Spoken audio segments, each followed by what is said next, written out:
sur les réseaux sociaux, vous avez peut-être vu hier que beaucoup de monde souhaitait l'anniversaire de Superman. Donc l'anniversaire de Superman serait un 29 février. Mais pourquoi ?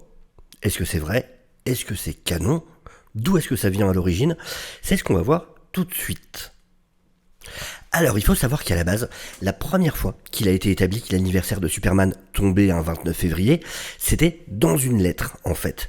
Alors, dans la page courrier d'un comics, pour être plus précis, et ce comics, c'était le World's Finest Comics numéro 164, datant de 1966. Il faut savoir que vers la fin du mandat de Mort Weisinger, qui était à la tête des titres Superman, quelqu'un dans ce courrier des lecteurs, en l'occurrence Cathy Burnett de New York, avait posé la question après avoir lu une histoire qui s'appelait The Fatal Forecast of Dr. Zodiac, dans laquelle des fausses dates d'anniversaire étaient données pour Batman et Superman. Elle avait posé la question de « Ok, mais c'est quand les vrais du coup ? Je veux savoir, dites-le moi. Et puis donnez-moi celle de Robin aussi. » L'assistant de l'époque de Mort Weisinger, qui lui s'appelait Nelson Bridwell, a répondu. Mais il a botté en touche pour ce qui était de Batman et Robin en lui disant qu'il valait mieux contacter la personne responsable de ces titres-là, mais a répondu en revanche pour l'anniversaire de Superman en donnant la date du 29 février. C'est la première fois que cette date apparaissait. Mais c'est pas le moment où vraiment cette date a été reconnue comme date d'anniversaire de Superman. Là où vraiment ça s'est plus répandu auprès des lecteurs, c'est en fait à cause d'un calendrier. Un calendrier qui est paru en 1976, dans lequel on pouvait voir les dates d'anniversaire des personnages justement de DC. Entre autres, dans ce calendrier, on apprend par exemple que Bruce Wayne est né le 19 février, Hal Jordan le 20 février, voilà, on a pas mal de dates comme ça, et on peut voir que pour Superman, il s'agit là encore du 29 février. Date d'ailleurs qu'il partage avec un autre héros, et ce qui est marrant, c'est que justement c'est le héros avec lequel il a été en concurrence pendant très longtemps, c'est-à-dire Shazam, Captain Marvel, à l'époque. Donc, assez intéressant que les deux personnages, pour le coup, aient le même anniversaire. Mais là où vraiment cet anniversaire est devenu canon en apparaissant dans une histoire, au sein d'une histoire, c'est dans le classique Superman Annual numéro 11, écrit par Alan Moore et dessiné par Dave Gibbons en 1985. C'est la fameuse histoire For the Man Who Has Everything, pour l'homme qui avait déjà tout.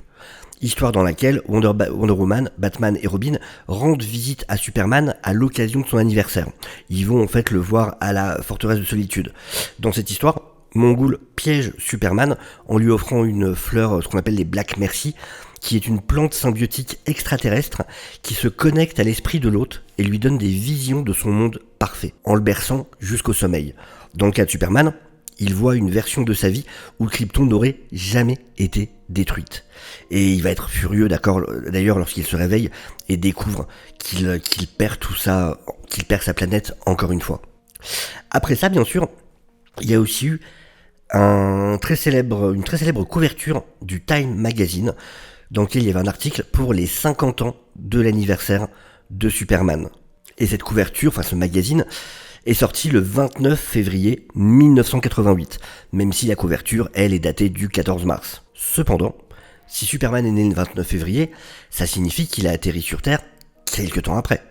Et donc, dans Superman numéro 263 par Cary Bates, Dick Dillon et Frank McLaughlin, nous avons appris que l'anniversaire que les Kent ont donné à Clark était lui le 18 juin. La date, en fait, à laquelle ils ont trouvé Clark dans son vaisseau. D'ailleurs, petite anecdote, mais c'est marrant de noter que le 18 juin, c'est aussi l'anniversaire de l'acteur Bud Collyer. Qui est Bud Collyer ? C'est tout simplement le premier acteur à avoir joué Superman pour le feuilleton radio The Adventures of Superman. Feuilleton très important dans le lore de Superman. Par exemple, c'est là qu'est née la kryptonite. Le problème ensuite, c'est qu'après Crisis on Infinite Earth, Kal-El n'est plus né sur Krypton, puis envoyé sur Terre. Dans la version de John Byrne, que vous pouvez retrouver d'ailleurs dans le premier volume des Superman Chronicles, il est né dans la matrice d'accouchement sur le chemin de la Terre, cette espèce de sphère que Jor-El a récupérée, dans laquelle justement est la matrice de leur futur enfant, et qu'il a placée sur ce vaisseau pour qu'il parte sur Terre. Donc, dans Action Comics 655, il a été établi que l'anniversaire de Clark était maintenant le même que celui de Superman à la fin du mois de février. Depuis lors, DC a rebâti tant de fois que l'on ne sait plus vraiment où donner de la tête. L'anniversaire le plus récent de Clark Kent a eu lieu dans Superman American Alien, qui suggérait pour sa part le 18 avril, sachant que le 18 avril, c'est le jour où DC affirme que le Action Comics numéro 1 était sorti en 1938. Parce qu'il faut savoir que souvent on a une date de couverture, mais qui ne correspond pas en fait à la véritable date de sortie dans les comic shops. Et voilà donc pour l'histoire de l'anniversaire de Superman. Alors évidemment, je vous ai pas tout mis, il y aurait d'autres d'autres choses, on va dire qui sont plus dans le détail, que j'aurais pu rajouter, mais je voulais faire quelque chose d'assez concis quand même, avec les principales informations par rapport à ça. N'hésitez pas à me dire en tout cas si ce genre de format vous plaît, que je vous raconte des petits trucs comme ça, d'anecdotes, de petits faits de comics, savoir les origines, le pourquoi, le comment. Ça sera avec plaisir que j'en ferai plus. Et sur ce, je vous souhaite à tous une excellente journée, et bien évidemment, je redis encore une fois, je souhaite un bon anniversaire à Superman, qui l'a bien mérité. Ciao tout le monde.